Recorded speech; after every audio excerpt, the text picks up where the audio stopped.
ভাবছিলাম যে আমাদের যেই সমাজ ব্যবস্থা আসছে আর কি, দেখা যাচ্ছে প্রত্যেকটা যুগে যুগে তো নবী রাসূল আসছে, আইসার পর তো আইসা দেখছে যে সমাজের অবস্থা মানে করুণ অবস্থা।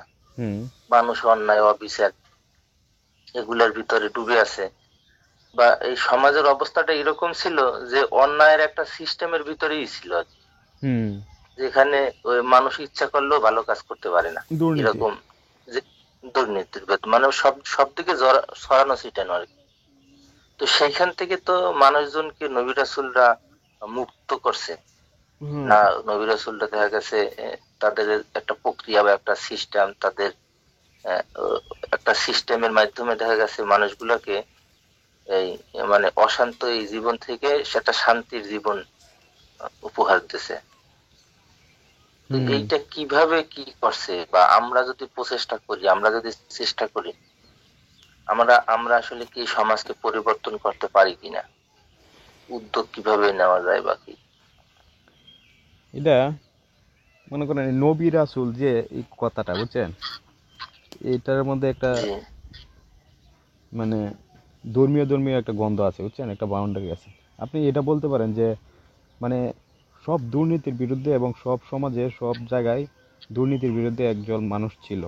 হুম যারা জাতি ধর্ম গোত্র কালের ঊর্ধ্বে কথা বলছে, ঠিক আছে, সবার জন্য হুম। কথা বলছে, যেটা সত্য ন্যায়ের কথা বলছে, ঠিক আছে, তারাই কিন্তু সেই নবী রাসূলের দায়িত্ব পালন করছে। এখন এটা মনে করেন এই মুহূর্তে সারা দেশের দিকে তাকালে বা সারা বিশ্বের দিকে যদি তাকান, আমরা এটা ধরে নিয়েছি যে রাসূল বলতে একজন মানুষ আইবো যেটা সারা বিশ্ব চালাইবো, তাই না? কিন্তু হুম। বিষয়টা আমি এরকম মনে করি না। এখন আমি যেখানে আছি বা আপনি যেখানে আছেন, আপনি যার সাথে সরাসরি যোগাযোগ করতে পারতেছেন, কথা বলতেছেন, যে কোনো প্রয়োজনে যাচ্ছেন, এবং সেই মানুষটা যদি ন্যায় এবং সত্যের উপর প্রতিষ্ঠিত থাকে, আমি মনে করি হুম। সেই আপনার জন্য রাসূল। হুম। এখন এই যে রাসূল, এটা মনে করেন এমনিতে আমরা যেটা ভাবি, একজন মানুষ মনে করেন সম্পূর্ণ দেশের হইব, এটাও ঠিক আছে, কিন্তু ওই মানুষ তো আর সবার সাথে কথা বলতে পারবো না, তাই না? এখন আল্লাহ যে কথাটা না। কেন বলছেন, আল্লাহ তো এই জন্য বলছেন প্রত্যেকটা জাতিতে, ঠিক আছে, প্রত্যেকটা জায়গায় আমি রাসূল হুম। প্রেরণ করছি। তার মানে আপনার হুম। সমস্যার ক্ষেত্রে আপনি কোথায় সমাধান নিচ্ছেন, সেটা আপনার জন্য রাসূল। এখন সেই আপনার যাকে রাসূল বলছেন, তারও তো সমস্যা আছে, তাই না? হুম। যে তিনি কার কাছে আছে তো। সমাধান নিচ্ছেন, সেটা তার জন্য রাসূল। এখন আমার রাসূল আপনার রাসূল যে একই বিষয়টা এরকম না, কিন্তু তাদের যে নৈতিকতা মানদণ্ড তাই হুম। একই। হুম। তাদের নৈতিকতা মানদণ্ড হচ্ছে হিউম্যান কাইন্ড, মানবতার এই উন্নয়ন। যেমন একটা দেশের নৈতিকতার মানদণ্ড কি, একটা সংবিধানের নৈতিকতার মানদণ্ড দেশকে কিভাবে ভালো স্থানে নিয়ে যাওয়া যায়, দেশের মানুষকে কিভাবে জীবন মান সমৃদ্ধ করা যায়, তাই না? হুম।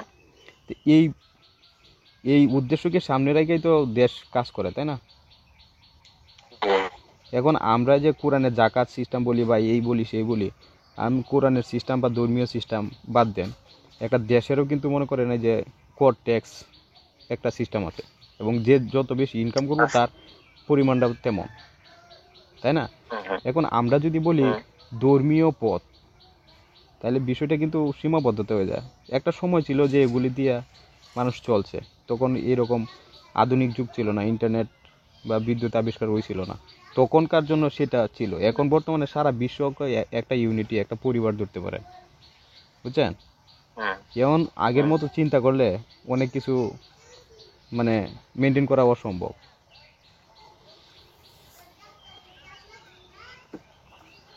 ঠিক আছে, সেটাই আর কি বলছিলাম। কারণ এখন তো দেখা গেছে অহরহর ওই আমরাও বাউন্ডারি দিয়ে দেশ ভাগ করছি, আর প্রত্যেকটা দেশে আমরা নিজেরাও সংবিধান লিখছি। এই জন্য তো হ্যাঁ। আর এটাকে এই জন্য তো উনার। আমি এটাকে বলতেছি ধর্মীয় পথ না, এটা জীবন পথ বলা দরকার, ঠিক আছে? তাইলে আমরা যদি হুম। জীবন পথ হুম। বলি হুম। তাইলে হুম। এটাকে সর্বজনীন হইব। আর যদি ধর্মীয় পথ বলি সর্বজন। তাইলে তো আর এটা তাইলে হইতো না। কিছু মানুষের কাছে আবদ্ধ থেকে যায়। হুম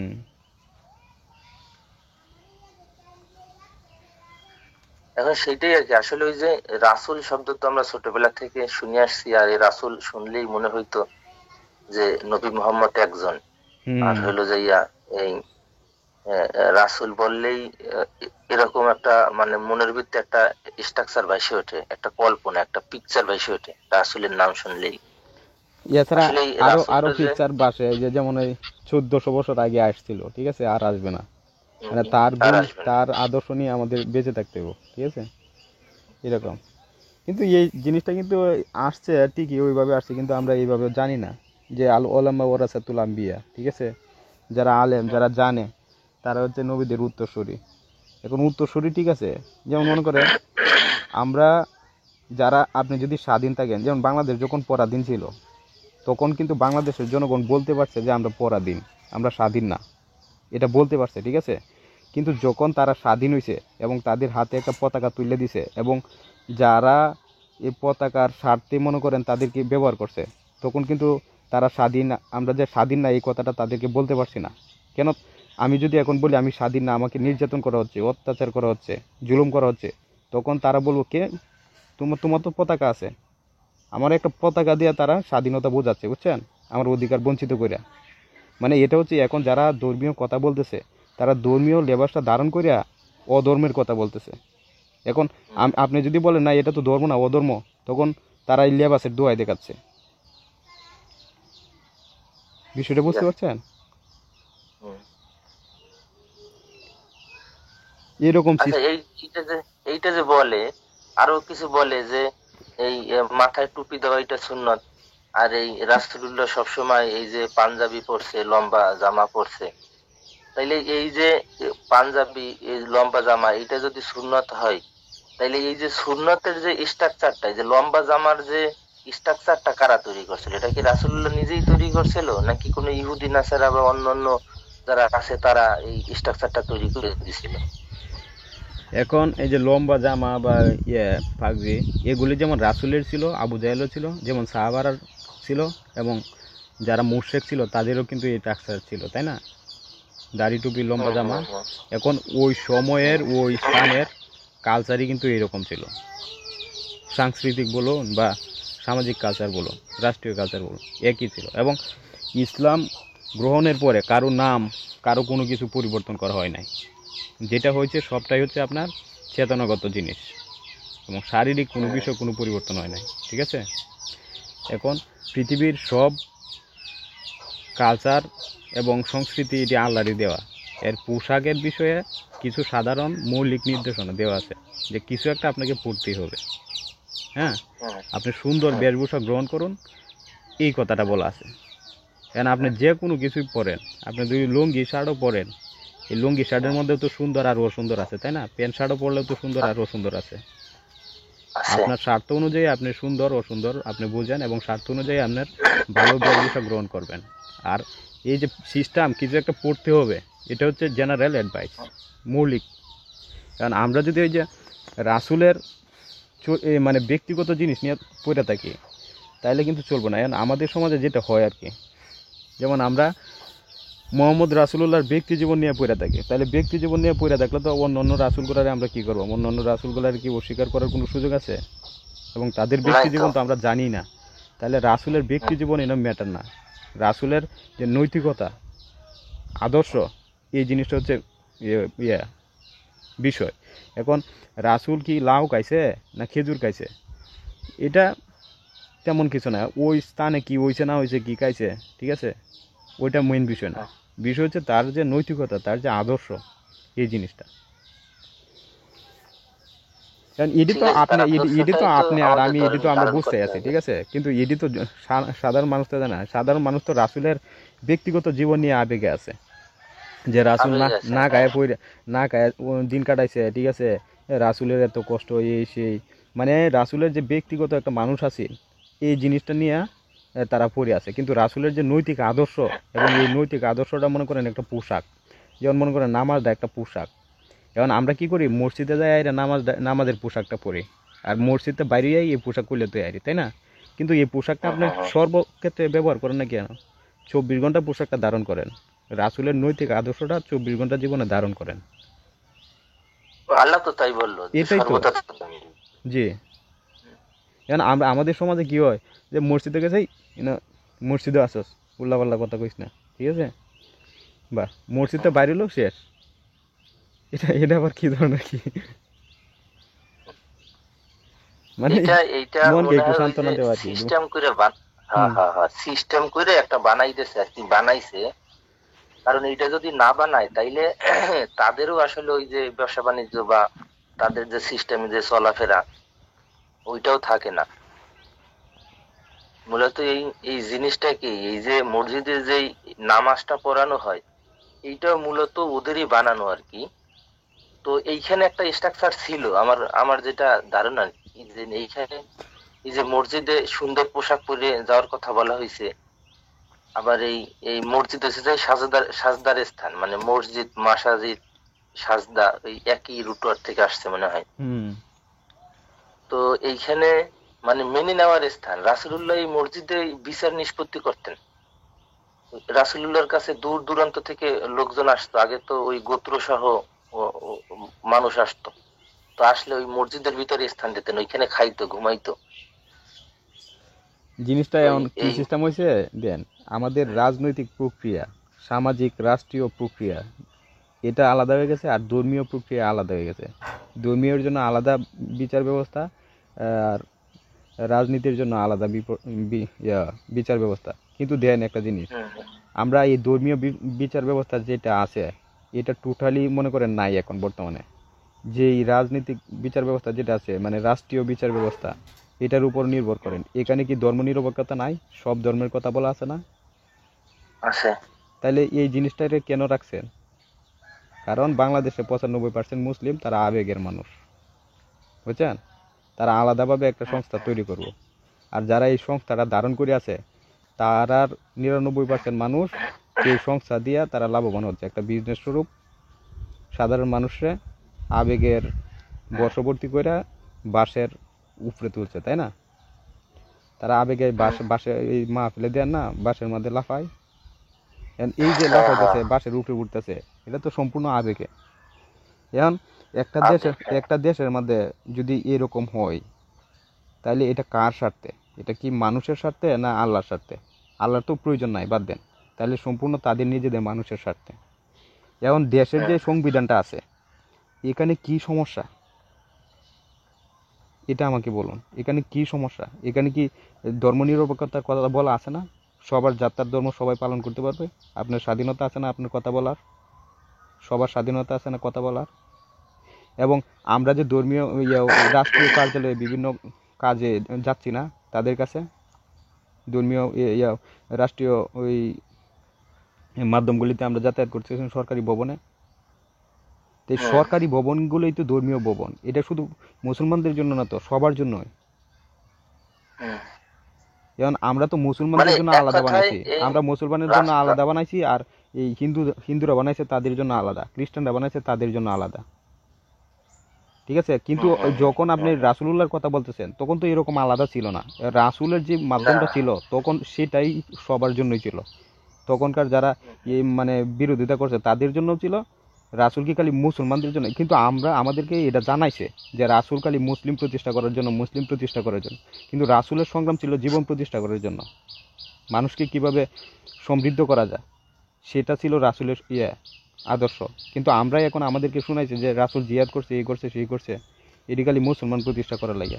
এখন আপনি জিহাদ মিয়াদ করে মুসলমান বানান, তো এটা তো একটা সংখ্যা ছাড়া আর কিছুই না। সত্যিকারের হ্যাঁ, মুসলমান। ঠিক আছে।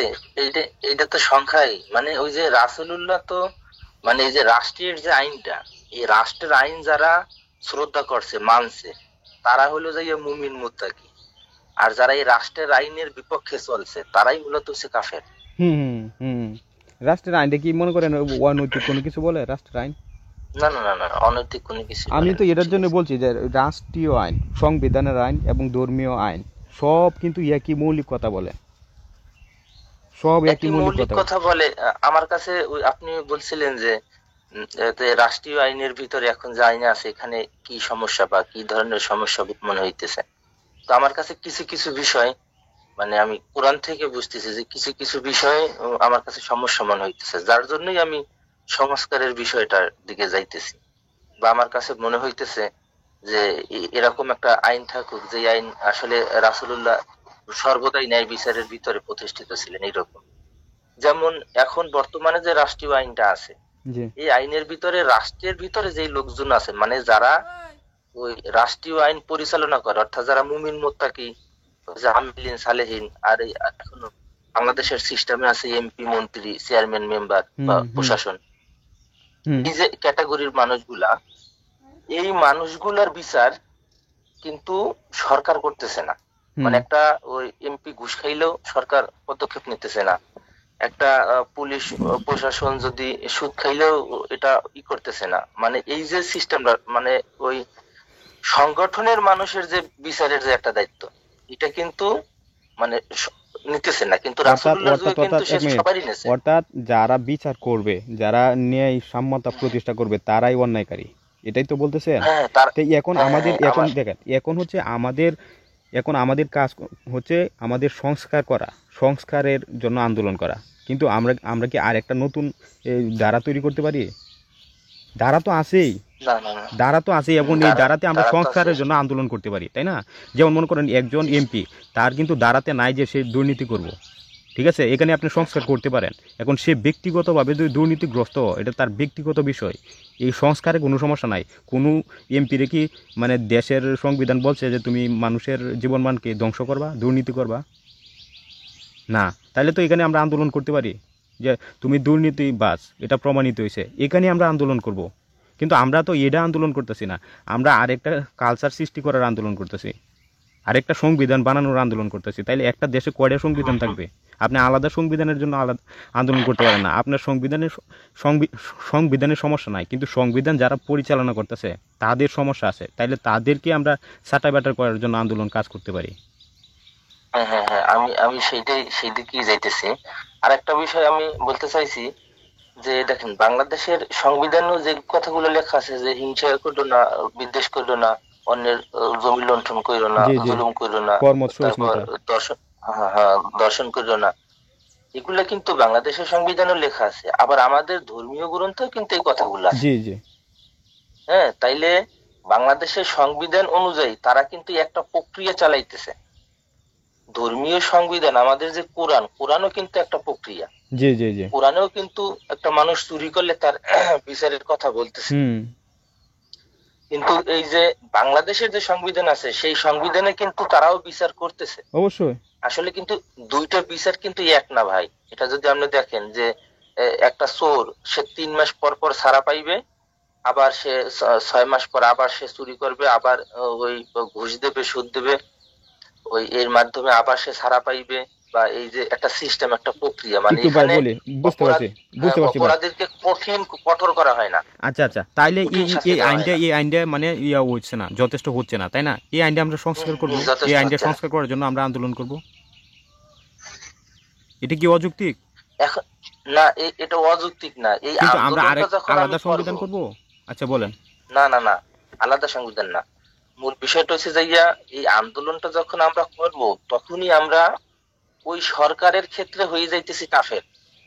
মানে ওই সরকারের যে সাংগঠনিক লোক আছে, হুম তাদের তাদের ক্ষেত্রে হয়ে যাইতেছে আমরা কাফের। কারণ আমরা ওই যে সংবিধানের যে আইন যেটা বানানো হয়েছে, বা হুম যে হিসাবে তারা চলতেছে, তারা মনে করতেছে তারা সঠিকভাবে চলতেছে, হুম। তখন তাদের কাছে আমরা হয়ে যাইতেছি কাফের, আর আমাদেরকে তারা গুলি করে মারতেছে। এটাই তো রাসূলুল্লাহ সংগ্রাম ছিল, এটাই তো রাসূলুল্লাহ সংগ্রাম ছিল। কিন্তু এই সংগ্রামে একদিন আপনি সংগ্রাম করতে করতে করতে করতে মানুষকে যখন আপনি সচেতন করবেন, মানুষ যখন আপনার উদ্দেশ্য বুঝতে রাসূলুল্লাহর পারবে। সংগ্রামটা কিন্তু ছিল অন্যটা ভাই। অন্যটা কি রকম? রাসূলুল্লাহ গুলি করে মারছে কাকে? যেই লোকটা ভেজাল জুস বানাইয়া জনগণকে জোর করে খাওয়াইতেছে। রাসূলুল্লাহ আসলে শাস্তি দিতেছে কাকে? যেই লোকটা ভেজাল দুধ বানাইয়া জনগণকে জোর করে খাওয়াইতেছে, মানুষ মরে যাইতেছে, এটা পাতলা বুঝছি, এটা পায়খানায়। বুঝছি, মানে আপনি যে বলতেছেন, মনে করেন রাসূলুল্লাহ যখন তার আদর্শ প্রতিষ্ঠা করার জন্য বলছিল, আদর্শ তো ন্যায় নিষ্ঠা, মানুষের জন্য সবার সমান অধিকার, তাই না? এখন যারা ওই ক্ষমতায় ছিল তখন, তাদের স্বার্থে যখন আঘাত লাগছে, তখন কি রাসূলকে ওই মানে ইয়া করছে না, থ্রেট দিছে না? যে এটাই রাসূলকে এখন থ্রেট মনে দিছে। করেন আপনি বলছেন একটা আইন আছে, এই আইনটা মনে করেন এই এই সবার জন্য সমান হচ্ছে না, ঠিক আছে, এবং মানুষ এটা সুবিধা হচ্ছে না, নিচ্ছে, হ্যাঁ। আইনটার সুবিধা নিচ্ছে চুরেরা বা ডাকাতরা, ঠিক আছে। তাহলে এটা আমরা সংশোধনের জন্য যদি আমরা বলি, তাহলে আমাদেরকেই বলা হচ্ছে দেশদ্রোহী, তাই না? তখন এটাই হচ্ছে আমাদের ফাইট। এখন এই জিনিসটা যেহেতু আপনি বুঝতে পারছেন সার্বজনীন, মানুষের সুবিধার জন্য। তাইলে আমি মানুষকে বিশ্বাস করি না, আমি সত্যে বিশ্বাস করি। সত্য হচ্ছে সবার জন্য নির্মম সত্য এবং এই সবার জন্য সার্বজনীন। তাইলে আপনি যদি সত্যের পক্ষে করেন, তাইলে এটা হয়তো 1 দিন বা 2 দিন সময় লাগবে বা 10 বছর সময় লাগবে, কিন্তু এটা তো একদিন না একদিন প্রতিষ্ঠিত হইবই। বুঝতে পারছেন বিষয়টা? মানে দেন এই যে শেখ হাসিনা দেশকে কিন্তু তার নিজের মতো চালাইছে এবং অত্যাচারী রাজা হয়েছিল, কিন্তু শেখ হাসিনার পতন হয়েছে না? হয়েছে। যারাই বিরোধিতা করবে অন্যায়ের পক্ষে, তারা তো চিরস্থায়ী থাকবে না, কখনোই থাকবে না। এখন আপনি যদি রাস্তা চেঞ্জ করে লান, বুঝছেন, কখনোই আপনি গন্তব্যে পৌঁছাবেন না। কেন? আপনি আপনার নিজের মতো রাস্তা চেঞ্জ করবেন, আরেকজন তার মতো নিজের মতো রাস্তা চেঞ্জ করব, ঠিক আছে? যেমন এখন আমাদের হচ্ছে, কোটি কোটি দল হয়ে যাইতেছে, তাই না? হানাফিরা চাচ্ছে হানাফিরা দেশ চালাইবো, সুন্নিরা চাচ্ছে তারা চালাইবো, ঠিক আছে? দেশ কি মানবতা, মানবতাকে যারা গাইড করে তারাই তো দেশ চালা, তাই না? যেমন আপনি কারো তো ব্যক্তিগত আদর্শ নিতে পারেন না। ইমাম আবু হানিফার ব্যক্তিগত আদর্শ নেবেন আপনি? না, তা নেব না। তাইলে সত্যর এই একটা জিনিস মনে রাখবেন, মানুষকে আপনার বিশ্বাস করার দরকার নাই, আপনি সত্যের উপর নির্ভরশীল থাকেন, যেটা সার্বজনীন। যদি সত্যের উপরে আপনি নির্ভর করতে পারেন, তাহলে একদিন না একদিন আপনার অবশ্যই হইব। যখন সত্য প্রতিষ্ঠিত হয় তখন তো আর মিথ্যা থাকে না। জামাল ভাই, আমার কাছে আরো অনেক কিছু মনে হইতেছে, যে এই যে আইন যে বিধানগুলো আমি যেটা বললাম আর কি, এই বিধানের ভিতরে কোরআন যেভাবে বলছে একটা মানুষকে জীবন পরিচালনা করার কথা, আসলে এই বাংলাদেশের যে সংবিধান আছে বা ওই সংবিধানের আইনও কেউ আইনের প্রতি শ্রদ্ধাশীল না। আর আইনও ওই মানে সরকারি লোক আর বেসরকারি লোক সবাই আইনের এই মানে বেড়াজালের বাইরে থাকে। শুনেন, আমি আপনার জিনিসটা বুঝতে পারছি, আমি এটা বলি, আপনি এখন আমরা এই বিষয়ে সচেতন না। আমরা সংবিধান কি এবং ধর্মগ্রন্থ কি, সংবিধান হচ্ছে জীবন বিধান, ধর্মগ্রন্থকে বলা হচ্ছে জীবন বিধান। এই যে জিনিসটা, এটা আমরা সচেতন না। এটা যদি আমরা জনগণ সচেতন হইতাম, দেশের সবাই সচেতন হইতো, এখন তাইলে এই জিনিসটা প্রতিষ্ঠা করা সহজ হইতো। এখন আমাদেরকে আলাদাভাবে সচেতন করা হয়েছে যে সংবিধান এটা জীবন বিধান না, এটা সংবিধান দেশের বিধান, এটা মানুষ বানাইছে। আর এই যেটা ধর্মবিধান মানে ধর্মগ্রন্থ, এটা আল্লাহর ঐশ্বরিক দান, ঠিক আছে? কিন্তু আপনি আক্ষরিকভাবে এখন যেমন মনে করেন আমরা যে বিভিন্ন অনুষ্ঠানে যাই কোরআন থেকে মনে করেন কিছু তেলাওয়াত করতেছি, পরে লাস্টে বেলা হাদিস ফিকা এটা আশকি বাসকি দিয়ে আইরা লাস্টে বেলা আপনার একটা এই আস্থা ডেকে গিলাই দিছি, যেটার সাথে কোরআনের কোনো সম্পর্কই নেই, তাই না? এখনো সংবিধানও কিন্তু এরকম হয়েছে যে মানে সংবিধান থেকে কিছু বিধান আমরা তেলাওয়াত করছি, সেটা সংবিধানেই আছে, কিন্তু তারপরে আমরা এই সাংটা মনে করেন যেটা বাস্তবে কার্যকর করলাম তার সাথে সংবিধানের কোনো মিলই নাই। মানে এই বিষয়টা যদি আমরা সতর্ক করি মানুষকে, বুঝছেন, এই বিষয়টা তো সতর্ক না আমরা, এটা হচ্ছে আসল কথা। কারণ যারা সতর্ক করতেছে ধর্মের বিষয়ে, তারা তো তাদের নিজেদের মতবাদ সতর্ক করতেছে।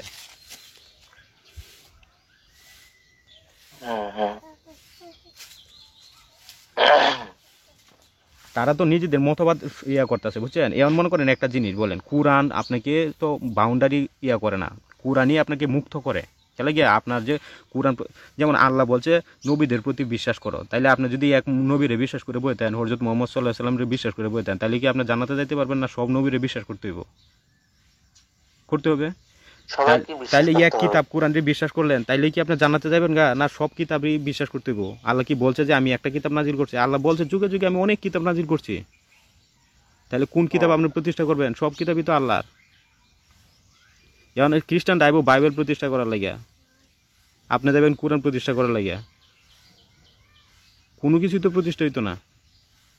আপনি জীবন বিধান প্রতিষ্ঠা করেন, যেটা জীবনের সাথে সংশ্লিষ্ট বিষয়, তাইলে কোরআন বাইবেল সবকিছু প্রতিষ্ঠা হইব। না এই সূরা মাইদার মনে হয় ওই যে 67-69-তে বলা আছে যে তোমরা তাওরাত জাবুর ইনজিল যতক্ষণ প্রতিষ্ঠা না করবে ততক্ষণ তোমাদের কোনো ভিত্তিই নেই। এই তো একটা কথা আছে। এখন মনে করেন আমি তো এটাই বলতেছি, এখন মনে করেন এই কোরআন কিভাবে আপনার মুক্ত করে। দেখুন আপনি অক্সফোর্ড ইউনিভার্সিটি থেকে গ্রাজুয়েট করে আইছেন, গ্রাজুয়েট হয়ে আইছেন 5-6 বছর কোর্স করে।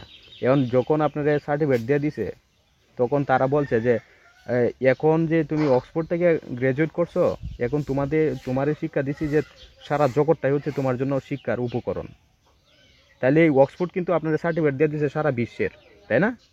কারণ আপনি যখন কোরআনটা পড়বেন তখন কোরআন কিন্তু পরে আপনার সার্টিফিকেট দিয়ে দিব সারা জগৎটা কিন্তু তোমার শিক্ষার উপকরণ। এরকম অনেক আয়াত আছে, বুঝতে পারছেন? বুঝছি। এখন কোরআন কি শুধু কোরআনের ভিতরে সীমাবদ্ধ থাকতে বলে? কোরআন মৌলিক নীতিগুলি বলছে, যেমন এই ইবাদত সংশ্লিষ্ট বিষয়গুলি মৌলিক নীতি বুদ্ধ, মানে আমরা কি করব না করব এই মৌলিক নীতিগুলি আমাদেরকে বলছে। যেমন সংবিধানে যে আইন আছে, এই আইনের মানে সহযোগী হিসাবে আপনি 1 মিলিয়ন আইন প্রতিষ্ঠা করতে পারেন, কোনো সমস্যা নাই। সহযোগী নথি হিসাবে সংবিধানের আইনের সহযোগী নথি হিসাবে 1 মিলিয়ন আইন প্রতিষ্ঠা করতে পারেন, কোনো সমস্যা নাই। কিন্তু আপনি একটা আইনও তৈরি করতে পারবেন না যেটা সংবিধানের ধারার বিরুদ্ধে যায়, বুঝতে পারছেন? হ্যাঁ, তাইলে আমাদের এই যে মৌলিক আইনের সহযোগী হিসাবে আমরা কোটি কোটি আইন তৈরি করতে পারবাম স্থানকাল পাত্র বেঁধে, ঠিক আছে? কিন্তু কিন্তু তার বিরোধী একটা আইনও তৈরি করতে পারবো না। তো সেটাই হচ্ছে কোরআন আর কি।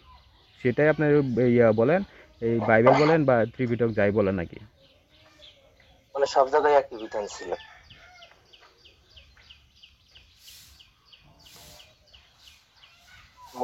মূল তাইলে ওই বিষয়টাই আর কি।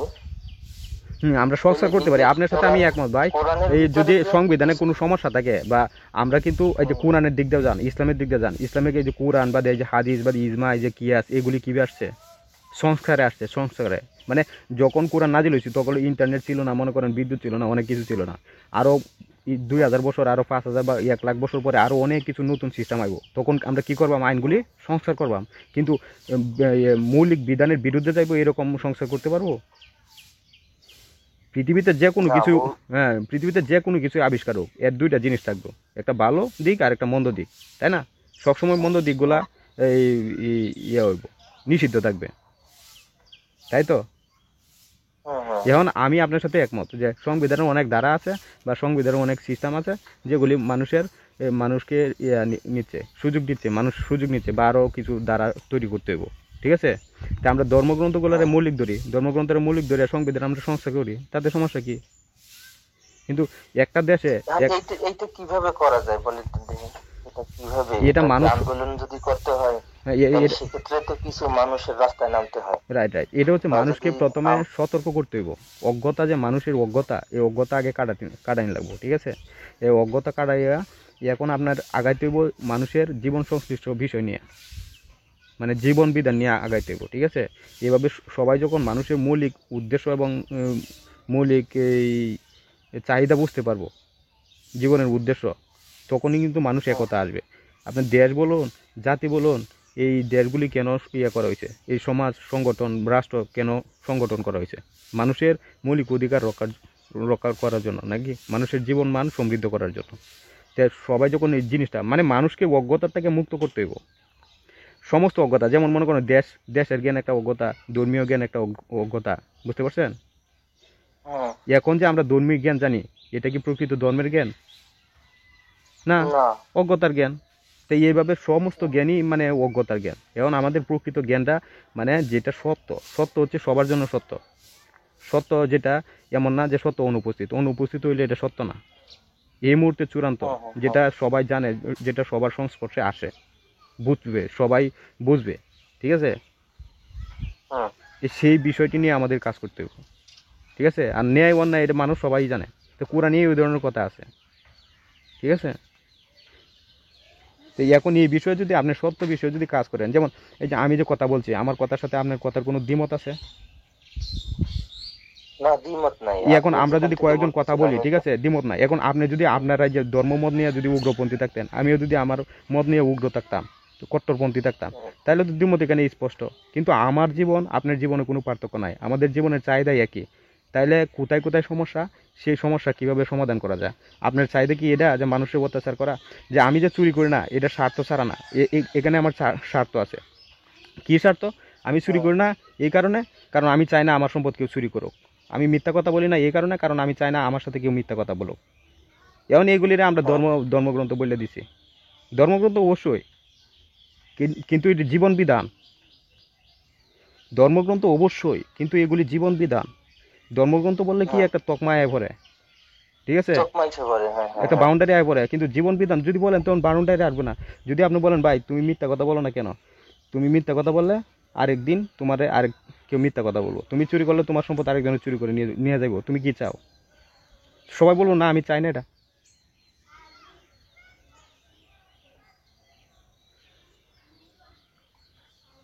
আপনি অন্যায় করলে আপনার সাথে আরেকজন অন্যায় করবো, আপনি কি চান? আপনি অন্যায় করতে চান?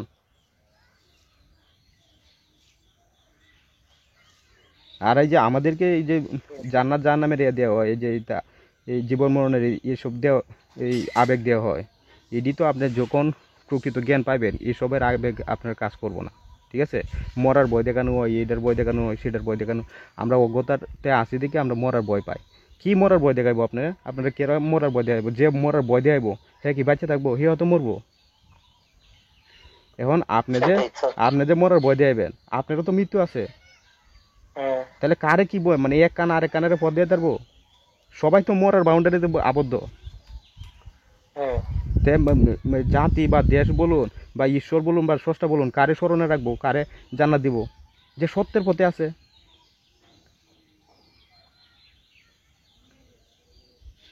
তো আমার মতো কিছু লোকজন আছে যারা এই কোরআন পড়ে এবং কোরআনের আয়াতগুলো অনুধাবন করতেছে।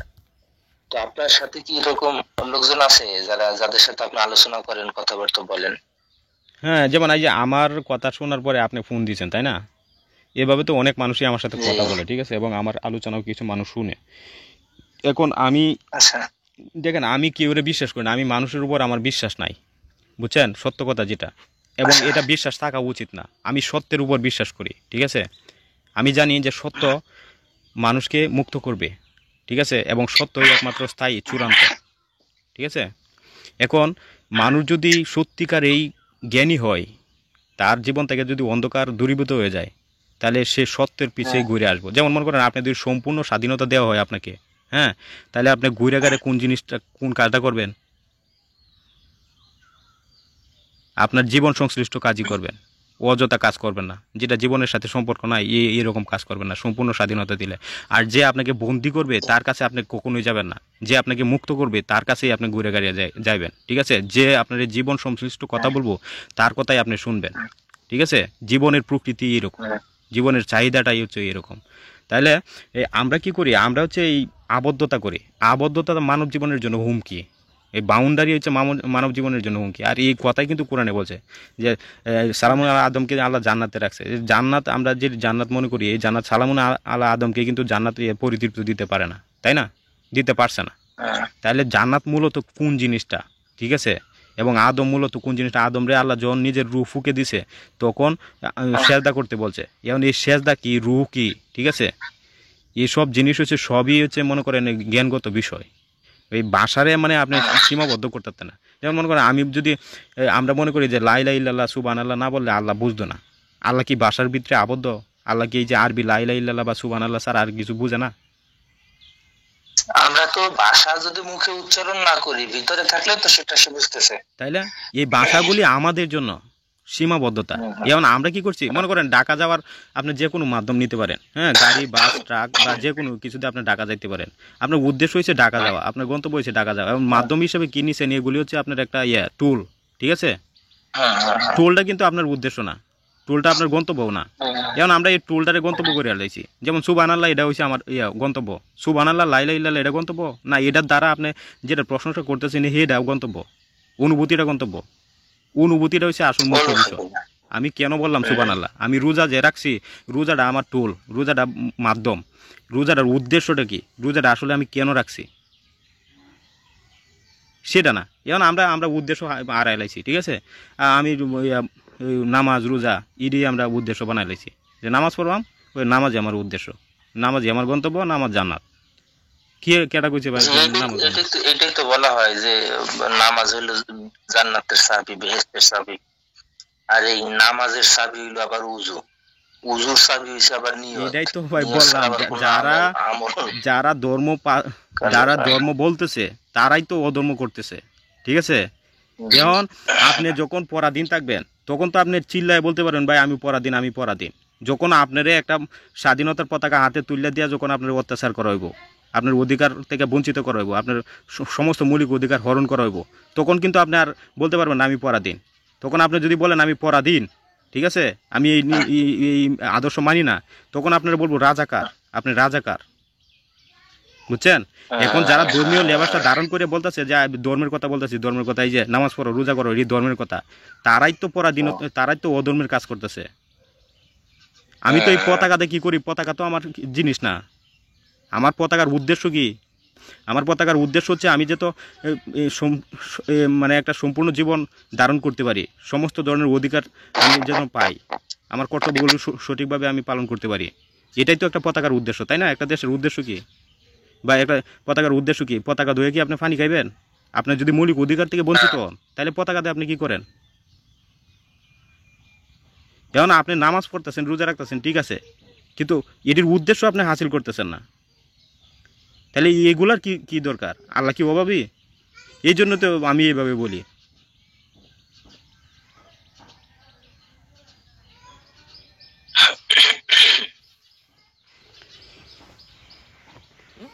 আমাদের পরিস্থিতি। আচ্ছা ভাই, তাইলে আজকে থাক নাকি? আজকে থাক তাইলে। আর এই যে পরবর্তীতে সামনে তো রমজান মাস জি জি। এসে গেছে, তাইলে সিয়াম কি কিভাবে পালন করব, কতটুকু মানে কোন পর্যন্ত থাকতে হবে? আচ্ছা ভাই, এই বিষয়ে সিএম বিষয়ে কিছু টুকিটাকি আলাপ করছি আমি, ইউটিউবে কিছু আছে, বুঝছেন? আপনার যদি কিছু শুনেন, আবার এই রমজানের যখন আসবে রমজান তখন আমি আলোচনা করব। কতদিন আগে করছিলেন? এই যে আমার এই আমার চ্যানেলে যাইলে নিচের দিকে ভিডিওগুলি দেখলেই পাবেন, ঠিক আছে? হয়তো 1-2 মাস আগে করা আছে, নাহলে 3-4 মাস আগে। মানে আমার চ্যানেলে অল্প কয়েকটা ভিডিও আছে, 45টা না 46টা ভিডিও, ঠিক আছে? এটা খুঁজলে পাবেন। আর পরবর্তীতে আরো এই বিষয়ে আলোচনা করবো আর কি। ঠিক আছে ইনশাআল্লাহ। আর এমনিতে তো কোনো গ্রুপে টুরুপে তো কথাবার্তা বলেন না? না না না, ব্যক্তিগত কোনো গ্রুপ না, ঠিক আছে? মানে আমরাও কয়েকজন মানুষ আছি, এই যে এই কোরআনের বিষয় নিয়ে আলাপ আলোচনা করি একটু রাত্রের বেলা, যাতে আমরা ওই দৈনিক কোরআন পাঠ করি, সেখান থেকে কি কি বুঝলাম, বা বিভিন্ন বিধিবিধানের ক্ষেত্রে আমাদের ব্যক্তিগত বুঝগুলো আর কি এক জায়গায় রাখি, যাতে বোঝা যায় যে আসলে কোনটা সঠিক বা কি। তবে আমার ভবিষ্যতে একটা পরিকল্পনা আছে, বা পরিকল্পনা না, এটা নিছি, মানে মানুষকে যে যেমন আমরা এখন বর্তমানে ধর্ম ছাড়াও কিন্তু এই মানুষ সেলফ ডেভেলপমেন্ট এরকম অনেক কোর্স করা, ট্রেনিং করা, ঠিক আছে? মানুষকে সম্পূর্ণ মানুষ হইতে যে সাহায্য করা, একটা শিক্ষাক্রম, মানুষকে সমস্ত অন্ধকার চিনা দেওয়া, রাস্তা বুঝায় দেওয়া, ঠিক আছে? মানে সত্যিকার মানুষের যে কিছু গুণগুলি, এই গুণগুলি পরিচিত করা, নিজেকে ইনভেনশন করা, ঠিক আছে? আমি এরকম একটা উদ্যোগ নিয়েছি যে মানুষে আমি এরকম একটা ট্রেনিং করাবো, ঠিক আছে? যে তার নিজের অস্তিত্ব কি, সুন্দর উদ্যোগ নিয়েছেন তো ভাই। তার নিজের অস্তিত্ব কি, এই জিনিসটা একটু পরিচিত করাই দেওয়ার লাগে। যদি তার যদি সে এই কোর্সটা করে, বা যাতে ছোট থেকেই যাতে একটা মানুষ বুঝতে পারে এটা অন্যায়, এটা নেই, জি, তাইলে তার পৃথিবীর সমস্ত ধর্মগ্রন্থের রহস্য সে বুঝতে পারবো, জীবনের রহস্য সে বুঝতে পারবো। এখন সে কি মানবো না মানবো এটা তার একান্ত ব্যক্তিগত বিষয়, ঠিক আছে? তার ব্যক্তিগত ব্যাপার। হ্যাঁ, কি পূজা করবো না নামাজ পড়বো, এটাতে সে যেটা ভালো লাগে করুক, সমস্যা নাই। আপনি যদি নামাজ পড়ে শান্তি পান তাহলে আমার কোনো সমস্যা আছে? কোনো সমস্যা। আপনি যদি পূজা করে শান্তি পান আমার কোনো সমস্যা আছে? কোনো সমস্যা। আপনি করেন, আপনার কাজ আপনি করবেন, আমার সমস্যা কি? আমি শুধু আপনার জীবনের প্রকৃতিটা বুঝাই দিব, যে মানব জীবনের প্রকৃতিটা কি, আর এই সমস্ত যে অন্ধকার এগুলি কোথায়, এটার লুফল আছে, কোথার থেকে এটা শুরু হয়েছে এবং কোথায় এটা শেষ, ঠিক আছে? এই বিষয়ে আমি কিছু কথা বলবো আর কি। আচ্ছা ভাই, তাহলে ভালো থাকেন। ঠিক আছে, তাহলে আজকে রাখি। সালাম আলাইকুম। সালাম আলাইকুম।